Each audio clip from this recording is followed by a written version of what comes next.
Frères et sœurs de l'Église du Berger, je vous salue dans le nom de notre Seigneur et Sauveur Jésus-Christ. J'espère que vous allez bien, malgré le fait que nos mouvements sont contrôlés et restreints dans ce temps de confinement. Aujourd'hui, j'aimerais vous entretenir sur la soumission aux autorités et vous partager un peu sur cette crise que traverse le monde entier. Ce sont les deux sujets que le Seigneur a déposés sur mon cœur.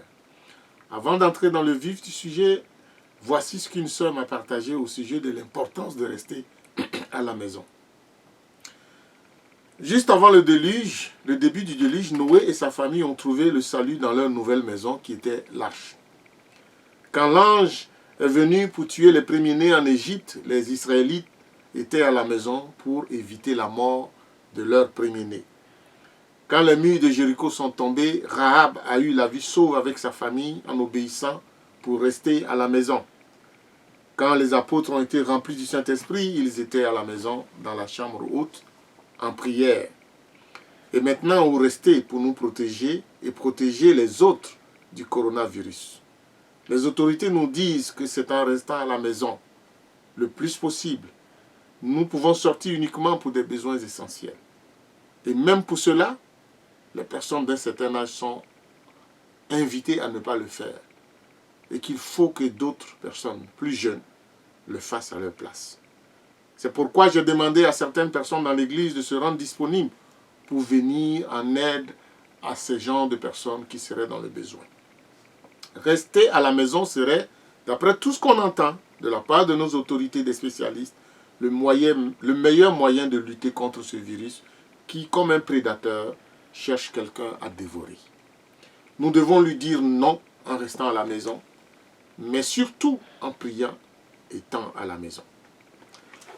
Parlant de la soumission aux autorités, la Bible nous en parle à différents endroits dans les Écritures. Mais je voudrais m'arrêter sur l'apôtre Pierre. Ce dernier a défié les autorités pour prêcher l'évangile en disant, accompagné de Jean, au Sanhédrin, « Jugez s'il est juste devant Dieu de vous obéir plutôt qu'à Dieu, car nous ne pouvons pas ne pas parler de ce que nous avons vu et entendu. » Acte 4, verset 19. Puis le même apôtre Pierre écrit ceci dans son épître. « Soyez soumis à cause du Seigneur à toute autorité établie parmi les hommes, soit au roi comme souverain, soit au gouverneur comme envoyé par lui, pour punir les malfaiteurs et pour approuver les gens de bien. » 1 Pierre 2, 13 à 14. On pourrait penser que l'apôtre Pierre a appris de ses erreurs sur la soumission aux autorités et s'en sert pour donner des conseils aux saints dispersés dans le monde. Mais cela n'est pas le cas.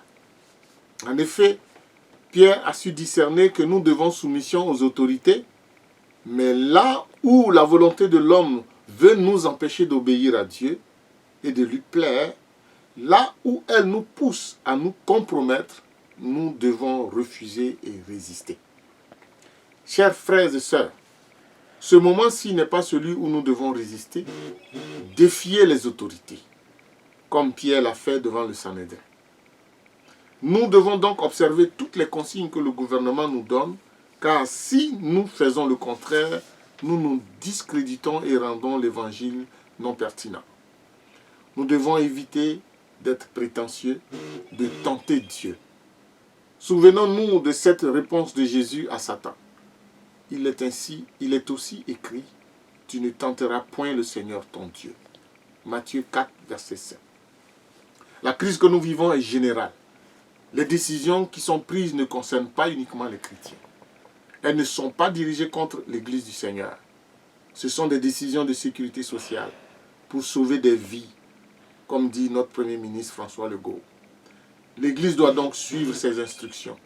En agissant ainsi, nous démontrons notre capacité à nous incarner et nous rendons ainsi un bon témoignage mettant en équilibre le fait d'être un bon citoyen et un bon chrétien ayant les pieds sur terre.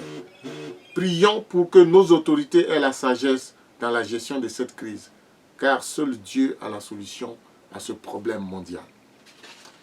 J'aimerais maintenant vous partager quelques réflexions sur la crise du coronavirus. Aussi bizarre que cela puisse paraître, Nous devons considérer chaque crise dans la vie comme une opportunité, une occasion de réfléchir, de chercher afin de passer à une autre étape de notre vie. Nous ne sommes pas à notre première crise, même si celle-ci semble spéciale par son ampleur.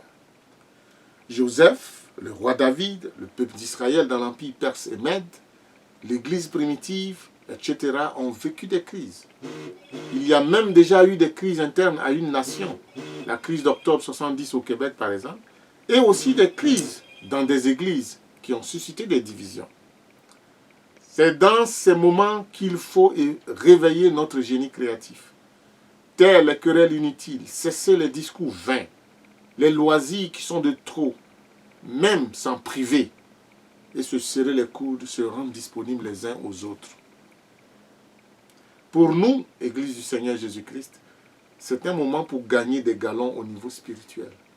En apprenant à prier davantage, à lire la parole de Dieu, à écouter le Saint-Esprit pour discerner ce qui se passe et comment se positionner pour agir.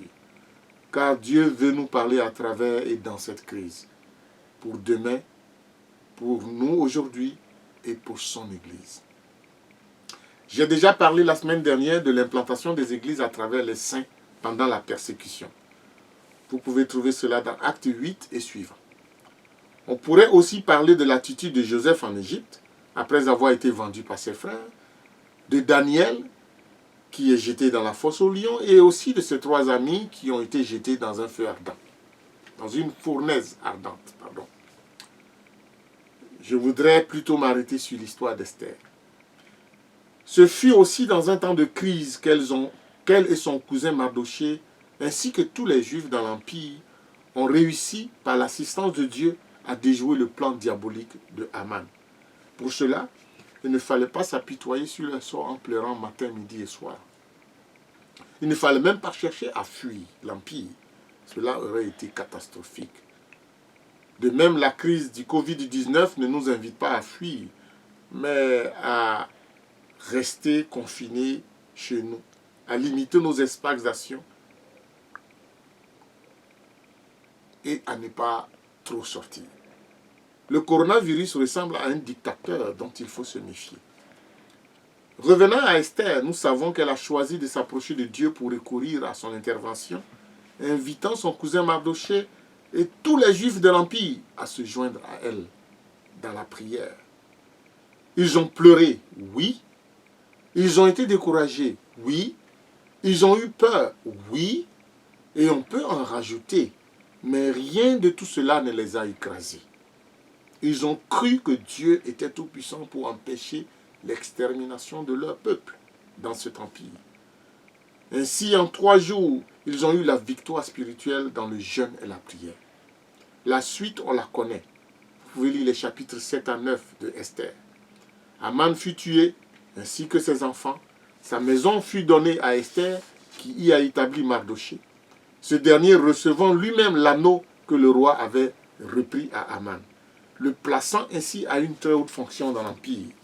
On dit donc, comme Joseph, Mardochée, qui était couché à la porte comme un mendiant, est devenu la 2e personnalité de l'Empire sous Assuérus, après la mort de Haman. Le peuple juif a pu, grâce à un 2e édit du roi, se défendre et survivre. L'intervention puissante et incroyable de Dieu en faveur des Juifs a fait que des non-Juifs se sont faits Juifs, saisis par la crainte de ces Juifs-là. Vous pouvez lire cela dans Esther 8, verset 17b. On tire de cela la leçon que la guerre se gagne d'abord et avant tout au niveau spirituel.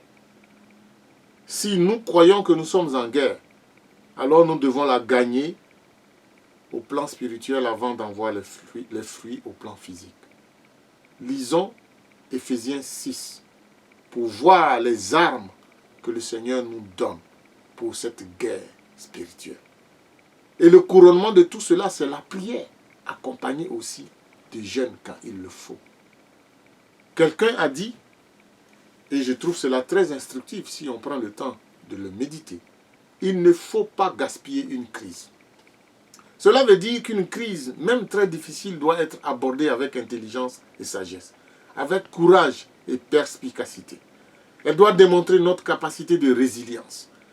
Pour nous qui sommes croyants en Jésus-Christ, elle est un baromètre pour mesurer notre capacité à compter sur Dieu et à nous approcher davantage de lui. Sortir d'une crise sans en avoir rien appris pour l'avenir, cela s'appelle gaspiller cette crise. Et l'avenir ne peut pas être prometteur.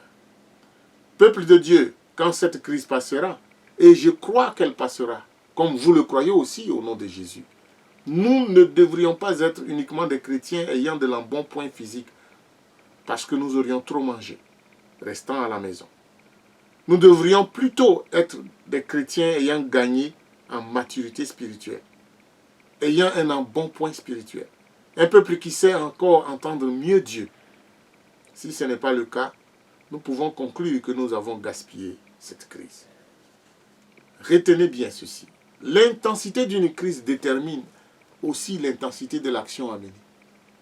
Elle détermine aussi l'intensité de la victoire qui attend ceux et celles qui sauront en tirer profit pour lutter dans la présence de celui qui tient le monde dans sa main. Le Seigneur Jésus nous regarde et s'attend à ce que nous ne gaspillions pas cette crise dans les loisirs, la bouffe et le laisser-faire. Prions, prions et prions. Cherchons la face de Dieu. Et si nous avons dans nos voisinages des personnes dans le besoin, qui n'ont personne d'autre pour les aider, prenons le risque, nous qui sommes jeunes, au nom de Jésus, d'aller les aider. La crise passera et les rencontres reprendront. Mais que serons-nous à ce moment-là? Qu'aurons-nous appris? Qu'est-ce que Dieu veut nous enseigner à travers toutes ces choses? Dieu n'a pas jugé bon de nous épargner cette crise. Il ne l'a pas épargné à toute l'humanité. Il veut donc nous dire quelque chose. Écoutons-le. Dans ma vidéo, la première, je vous disais qu'un grand changement est en train de s'opérer sous nos yeux. Dieu a permis que nous en soyons témoins.